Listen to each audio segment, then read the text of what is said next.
Welcome to Printing Profits.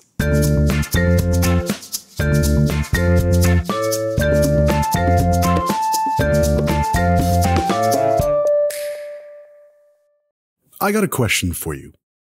What is it about successful online store owners that keeps them profitable right from the start? Is it a daily routine thing? Do they meditate every day? Or is it that they just know how to do it? Thing is, the only way to find out is to talk to someone who made it happen for themselves. Welcome to the first episode of Printing Profits. My name is Talish Zuffer, and I'm about to sit down and chat with Christina Umerez from Toronto, Ontario, Canada. Christina started her Etsy store during the beginning of the pandemic, and in less than a year, she earned enough to quit her full-time job and travel the world. Now she also runs a popular TikTok page guiding online entrepreneurs with their own journeys.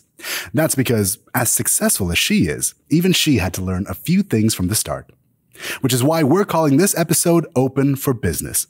Christina, thanks for joining us today. Thank you so much for having me. So before we get into all your success with POD, can you tell me about your life before you opened your online store? Yeah, so I was working in digital marketing before, just like the regular 9 to 5. And I actually really enjoyed it early on until kind of COVID hit. Yeah. And then I loved going into work because I was so social versus when you went home and you just worked and finished work, it quickly just a 9 to 5 life, just I got so bored, so restless, so wanting a change. I feel like a lot of people in COVID probably had that, where it's just what am I doing with my life? And what am I going to do moving forward? Right. And then I got a promotion. Well, not a promotion. I got a much better job, lots more responsibility, way better pay. So I moved into that. Same thing. It was all online. And that one was going to be online even without COVID, which at the time I thought was fantastic. Right. But that one just quickly became super stressful. It was you were expected to have Slack online all the time. You're kind of always online. And it was dealing with really big budgets for really big brands and everything. And it just I was losing sleep. The anxiety was the first time I was feeling real anxiety and doing little trips here and there, but I couldn't focus because I was so in my head about work. So that was kind of my little transition and downward spiral in the corporate. Yeah. That's interesting because it's you think about print on demand or just opening any online store, all of that stuff is online. And, it's it's interesting to me that you kind of went through all this anxiety with all these jobs that you were doing, but in the end, you kind of still went with something that was online. What was it about that? Was it just sort of the freedom that it gave you, or why did you kind of decide to continue working in that environment? Yeah, I think the big thing was just the flexibility to travel now. Because before I had 3 weeks vacation max. And usually you're spending that with family, or you can only do quick little trips. I had gotten a little taste of working remotely. I knew a lot of people that worked remotely, and it was kind of just a dream of mine I had, because I hate working from home alone in my tiny condo. Sure. Yeah, sure. Yeah, of course. Doing it on the beach somewhere else is a lot more enjoyable. So that was kind of what always kept me going when I was starting the business. Yeah. Well, tell me about how you started your business. I mean, you went into print on demand. What are some of the products that you started offering right from the get-go? Yeah, so it's kind of funny how it transitioned into print on demand. It actually started with pet portraits on Etsy. Wow, really? That you made yourself? Yeah. Wow. I was learning how to do people's pet portraits in a cartoon style on my iPad. And I started adding them to Etsy. So that's kind of where I learned Etsy. Yeah. And then I kind of just realized how much time those took.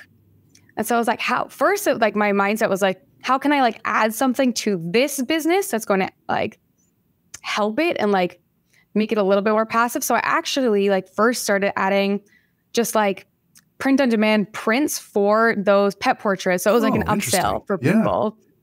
Yeah. So yeah, first, because people would ask me oh, okay, you did my portrait, but can you help me print it? And I was I don't know. I don't know where you live. Find a Walmart. Absolutely. But Yeah, but enough people asked. So I was like, all right, maybe I'll just like add a thing. I could tell them I could print it for like this much, or if they wanted it on a shirt or anything, because I'd heard like of print on demand from YouTube. Mm-hmm. And then from there, I was like, wait, why am I doing all this when I still have to like make each and every single design when I could just like create set designs and sell them? So that's when I started like my second store, which is now like that store that I'm still managing. And I've closed down the pet portraits because those just were very time consuming. They're fun, but like kind of zap the fun out of those ones. Sure. Yeah, absolutely. I mean, you mentioned, your challenges there about, trying to accommodate people with printing, trying to, get your pet portraits done in a way that wasn't very time consuming. Tell me a little bit about some of the other challenges that you had when you went straight into print on demand and how you overcame that. Yeah. So I actually first started, I'm going to help you out here with talking about the competitor. I started out with Printful, and it was like my first 2 reviews were bad, I think. Mm-hmm.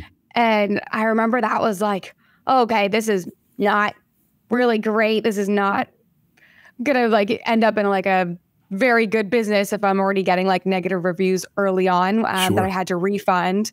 So that's when I moved over to Printify, did a few like tests here and there, which really helped out. And of course, the beginning thing that everyone has is like just finding niches and everything that as a beginner, you can even like make sales on with Etsy. So I think that was my 2 biggest things, because I'd already had the Etsy background from the pet portrait. So I feel like I had gotten over that hurdle, because I know a lot of people are trying to learn Etsy plus print on demand at once, and it can be kind of overwhelming. Absolutely. Because of that, I kind of had little steps until moving into like my full print on demand store.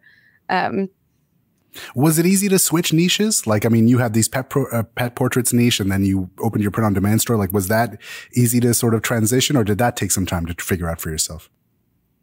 It definitely took some time to get it like reset up and start getting the momentum behind that one. Because obviously when you're first starting, you have 0 sales. Yeah. Designing for shirts was very, very different than doing a pet portrait. Like easier or more difficult?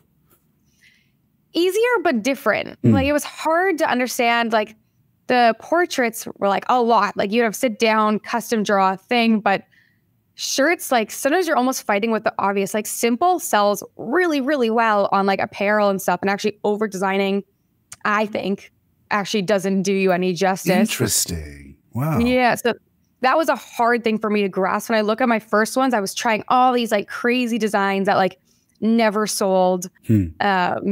And now I've kind of just learned how to like stick to the simple designs and find just the certain like fonts and stuff that work and usually result in sales. Would you say that was sort of like your first big win, was sort of like kind of getting your designs down pat, or was it something else that you like? What made you? What would you think back as your first big win in this industry? Yeah, the first big win for my print on demand store was finding my first niche that worked. And that helped me understand kind of what sells. Because for me, I had been trying like the general, what everyone else starts with. I wanted to do like positivity shirts and like nurse shirts and mom shirts, which were like the obvious, which everyone starts with. And then I had added one, and it was like at the time, and I'm actually like still super into it, as breathwork and ice baths. Oh, nice. And like everyone I know in that community is like super into it. Like they want to talk about it. So I was like, I'll just design a shirt. I kind of want it.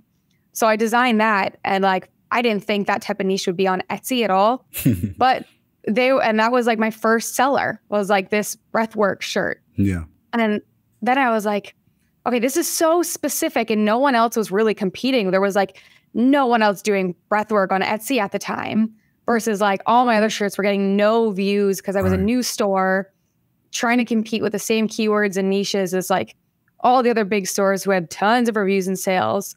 So that was my first like, I just need to get like really creative with what people don't usually design for. And it can be a lot. And I've seen so many people like when I'm doing like audits or like just talking with people, like the best stores as beginners that get sales fast are the ones that have like a niche that I wouldn't even think of. Like I looked at one and they had made 30 sales in their first month, and I did not understand any of the shirts because it was all like this inside joke. Very specific. Career. Yeah. I had never even heard of the career type, and they were like making a killing because they were the only ones doing it and they knew the inside jokes. Yeah. So this is interesting. So you kind of went on this experience where you started with a general store and that didn't kind of really work for you, and you niched down, right? Because there's a lot of debate over like what works for people. You know, the general stores sometimes work for people if they have those designs that sell, but it was the opposite for you. It was like, I got to, you know, kind of corner this niche that's very particular to me because nobody else is.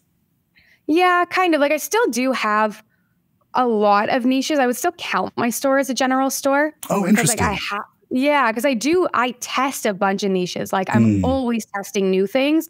And then, so I'll just like spend a day thinking of new niches, creating designs in them. And then I wait to see which one's working. Right. And then I'll just design a bunch more in there. And like now my like weighting on different niches has changed because I'm like, oh, this one just keeps selling. I'm just going to milk this one for as much as I can. Yeah. And then, yeah, when I'm out of ideas for that one, then I'll just go back to the testing to find more like sub niches or like niches that aren't as popular. But it still operates under the one general store though.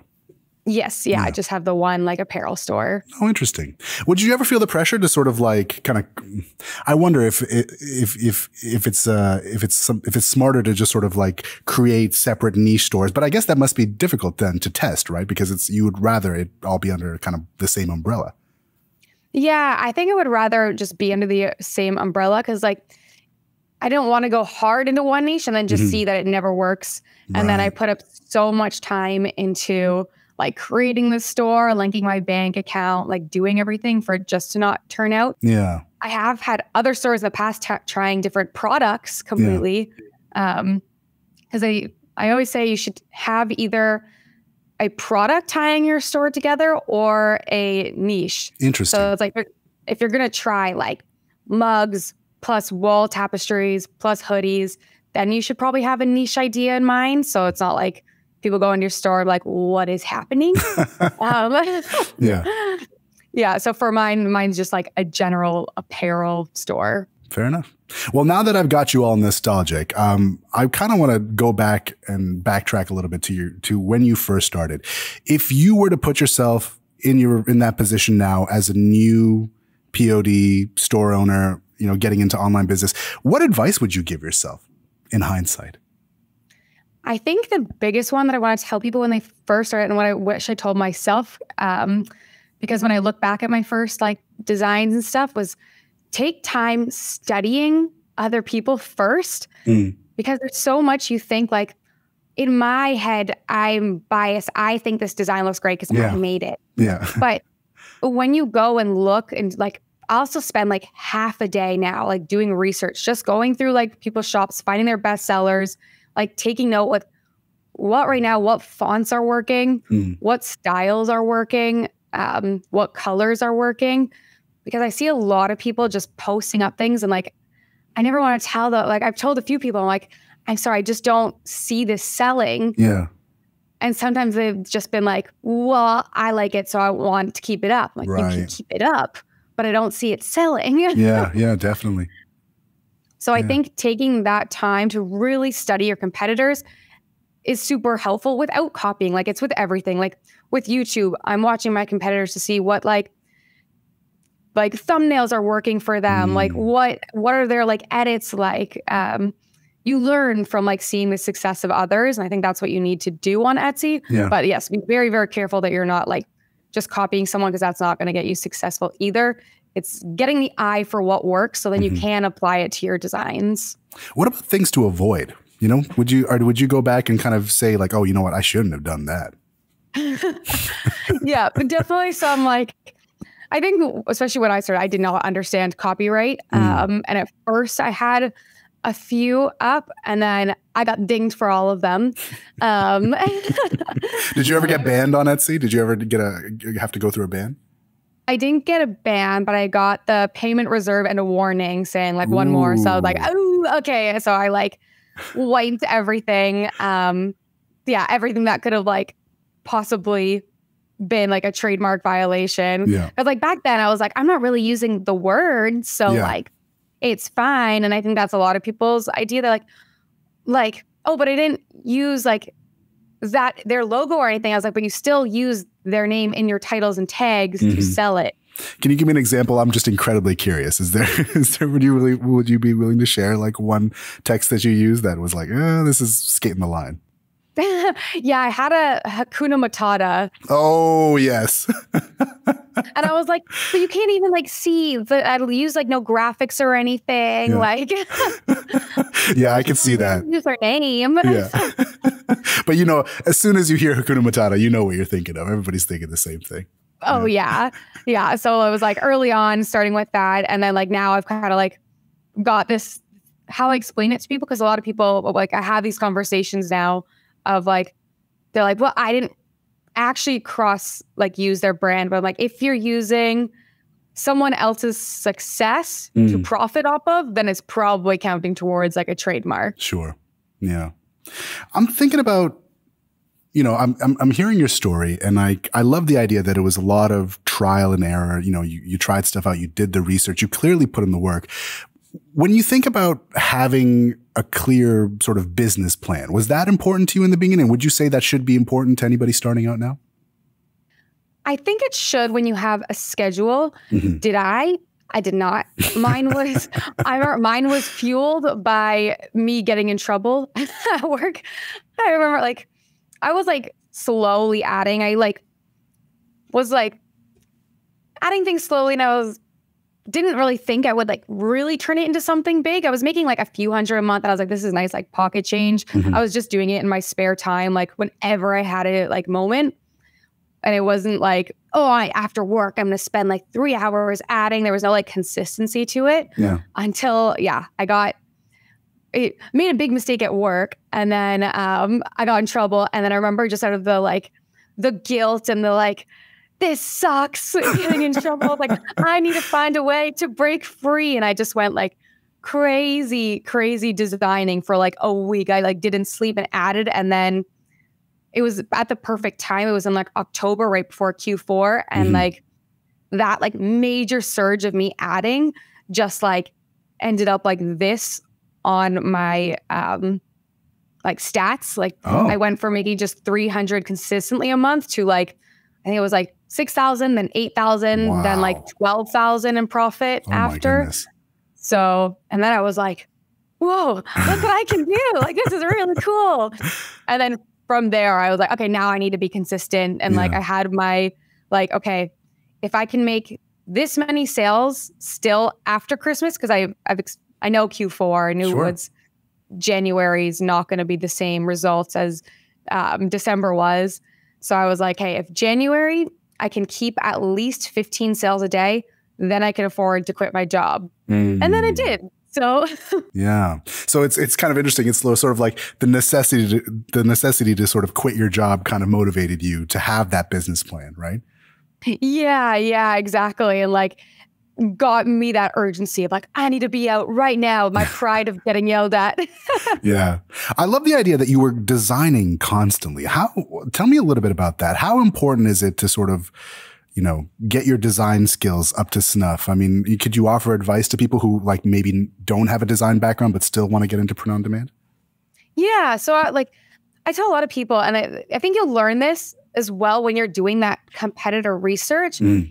Simple sells. Like a lot of my best sellers are just text-based. Like find a nice thick font, or like I go to Creative Fabrica and they have like some beautiful fonts as well up there that I've like downloaded. And then some of mine are just like a word across the top in a really nice font. It's sold once. So then I apply it to like 10 different niches. Right. And then I put that on t-shirts and sweatshirts. So that's like 20 listings right there with one design style. Wow. That took like a few minutes. Cause like for me, when I'm buying sweatshirts now, like I was looking like, I like little like emblems or something in the corner, or like something simple. I don't want crazy graphics personally. I know some people do. Yeah. But for me, that's what worked. And I think over designing and being a graphic designer, it might actually even work against you. You just need to have an eye out to be like, okay, this could sell, but you'll learn that through competitor research. Yeah. Well, before I let you go, I'm curious about this thing, because what I love about your story is sort of like you're doing this other job, you're getting overwhelmed by it, you're like, I need a change, and you do this other thing with such confidence, you commit to it, and you do it consistently, and it ends up beautifully working out for you. When you think back about when you think about other people who might be going through the same process, you know, who are kind of at a job and they're thinking, you know what, I want to turn this side income into something a bit more real, but they're feeling a little bit overwhelmed by it. Maybe they're feeling a little bit anxious about it. What advice would you give them? I think for businesses in general, and like print on demand, like especially, is the reason so many people don't succeed is because they give up like right here, like they have like this little line and they give up right before they hit the exponential growth. Right. And like, I believe that in so many things, that people just give up before hitting the gold mine. And those are people who are successful, not because they're better than you, but the people who just push through when it's like rough at the beginning. Like I didn't get my first sale until 5 weeks. And then it was like a slow growth for the first like few months until like I did that crazy spree that was like combined with Q4. But even when it comes to like my YouTube now, like a bunch of other businesses I try, what I've learned from that is just like the importance of like patience and waiting it out, because those people who are going to be super successful, and that like Print on Demand taught me that. Yeah. And it's like, I want to teach other people that like, you just have to hold on and like be ready for ups and downs as well, because like students that I have are like, my views for the last 2 days are down, like my store is tanked, it's done. I'm like, you have to ride the wave. Like months, some months are gonna blow you out of the water. Like they're gonna bring so much, and then the next month might be dead. And it's really hard that month to not feel like it's all over. Right. But you just have to trust that they're gonna come back. Like the seasons and buying seasons are like fluctuate like crazy, and they just like keep designing in those low points. It's like the stock market. Keep going when people are, well, what is it? Like invest when people are scared. Stop when people are greedy. I love that. I've never heard that before, actually, but that makes a lot of sense. Hey, you're doing a lot of stuff on TikTok now, or you've been doing it for a while. Is that like how important is that, you know, alongside what you already do with Print on Demand? I mean, do you think it's important to sort of stay on social media, or is this sort of like the TikTok thing? Is it just more like to educate people? I think everything, like the content creation actually came to me by accident. That's another story to tell, but I want to hear the story. Tell me the story. Yeah. So you can't just say something like that. I was going to lead into it. So what happened was I wasn't even supposed to be on TikTok. It was never like, I'm going to be on TikTok and teach people. It was, I was super camera shy. Like if you asked me, I don't believe that. I think I've been on, right? But I was talking about this today with my fiance. He was like, could you believe like 2 years ago, like what you're doing now? I was like, there's no way, because that used to be, if you asked me what my biggest fear was, it was talking on camera. Wow. And so I actually had a bet or like accountability thing with my best friend. And we were both like, hey, we both have to post something on social media just by New Year's. It's going to be our New Year's thing. And so I posted about my current results. That was my biggest month so far on Etsy. That was the one with the 12K profit, which was my biggest month at the time. So I just posted like, hey guys, this is what I've been doing on Etsy. This is like how much I made. And I woke up and I had like 30 or 40,000 followers. Wow. Oh my goodness. It like blew. I got like 800,000 views on my first thing. And like that whole day I was sitting like kept checking it like in like disbelief. And I was like, what is happening? Why are people? And like with that comes so many things. There came a bunch of haters. There came a bunch of people who were like, do you have a course? What do you do? Like, teach me. It just brought in everyone with every single opinion.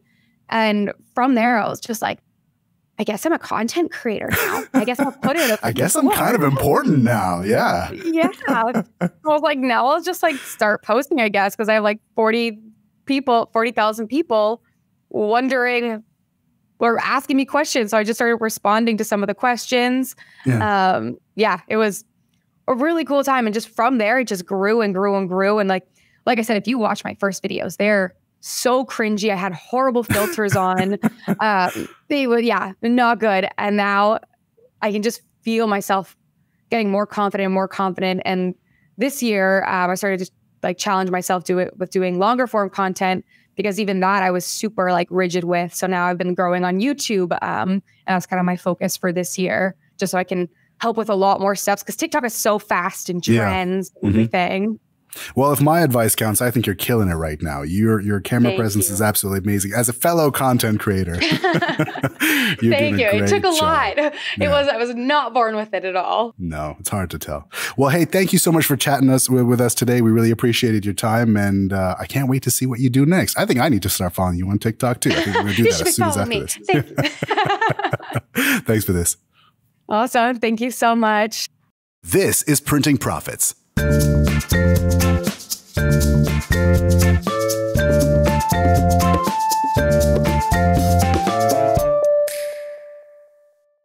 Hey, this is Printing Success. Crisp tips from Sarah at Wholesale TED. One tip I have for you today is that you can make shipping much faster for your international customers by using the Printify reroute option to reroute your customer's order to a printing provider that is in or near the country that the customer lives in. So as I've said before, I absolutely love a print provider that's based in the USA, Monster Digital. They're based in Florida. They print my favorite t-shirt, the Bali Canvas 3001. However, as much as I love them, I would not choose to use them if I had a customer in Canada order a t-shirt from me. Instead, for faster shipping, I would reroute that to a print provider based in Canada, such as Print Geek, which are based in Ontario. And it's actually really easy to see all the international print providers for a product within Printify. Just go to the Printify product page and you'll see a list of all the different print providers. Plus, it will also show a flag for the country that they are based in. This is Printing Profits. Getting more sales is about staying ahead, about keeping an eye on the trends and turning what's hot into cold, hard cash, which is why we're calling this next bit trend spotting. Now, if home decor products haven't been on your radar lately, then they definitely should be. Whether they're for that home office or as a housewarming present for a new homeowner, these are products that have been ranking high as gift items in searches, especially if they have a minimalist design. Now, I know what you're thinking, but what does minimalist actually mean? Well, let's check in with one of our designers here at Printify to find out. Hi, I'm Linda. I'm a graphic designer here at Printify. And when it comes to minimalism, it's an artistic style that applies to many things from architecture, design, and arts. And it never really goes out of fashion. It's about using as few elements as possible. And the motto for that is less is more. So whenever you see a clean, simple design, it is probably minimalism. So. If you would want to apply those principles to text-based designs, for example, you should consider using sans serif modernist fonts from the 70s, such as Helvetica, because it's really about having the cleanest, most simple shapes and typography and reducing any other decorative elements that could be there. If you would want to do something more geometric, again, consider keeping the shapes very simple and clean. And if you would want to work with imagery and minimalism, just always consider giving it enough white space around it. And the same applies to illustration, just keeping it to its minimum. And then you're there. Look, clearly you can go down a rabbit hole about what counts as minimalist. Our advice, don't spend too much time worrying about it. If your designs fall 100% under that category or not, let your customers decide that for themselves. Put your own twist on minimalism for new designs and start including it as part of your SEO. Remember, a rising tide lifts all boats, so be sure to make it count for yourself too. Thanks for listening to our first episode of Printing Profits. We'd like to thank Christina for sharing her experience with us and at the same time, introduce you to the talented team behind this program. Executive producer, Laura Gelvite. Associate producer, Anita Njoki. Technical and video production, Emil Yasuns and Valeris Olechno. Sound production, Christers Hartmanis. And I'm Talis Zuffer. See you next time.